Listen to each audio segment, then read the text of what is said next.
I know a lot about coffee and I've gone through Barista Hustle courses on my own dime. That should get me a raise. And maybe it would if that stuff in your cafe was like a known standard by which you could say, well, when people learn these things, we give them raises. But you got to study the rules of the business and what is valuable to the business. Do you shirk your responsibility to do dishes and clean the bathroom, yet you are very, very good at latte art?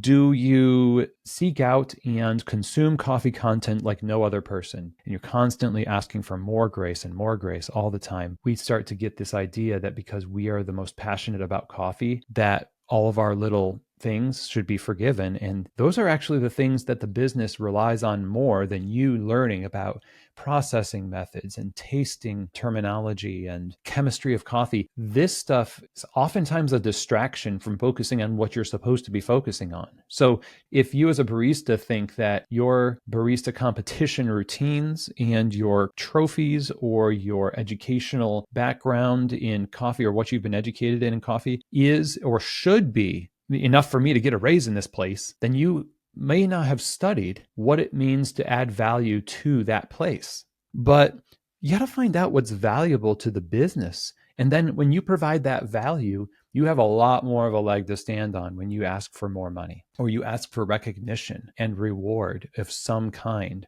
promotion to a position, because you have done what is required in that context, not what's required in your head or the community of coffee that exists outside the business that you work in. Who cares what the best cafe you ever gone to in Amsterdam does with their pour overs?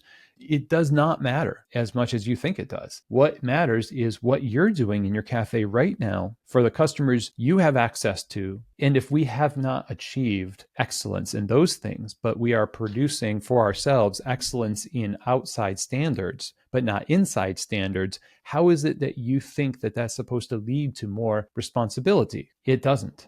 It's a personal pursuit, and that's fine. Do it for the personal pursuit. And maybe if you don't work as a barista in the future and you can find a context or a business in which that is a rewardable skill, the tasting stuff, you want to work for an importing company. One day that Q certification you got when you were a barista in your role was just shift lead, and what you spend your day doing is making a lot of blended beverages, doing some checklists and doing a lot of lattes. You're thinking, oh, nobody appreciates my genius. Well, one day they might, but you can't ruin this particular opportunity because a future opportunity that uses your skill that you developed now is not now.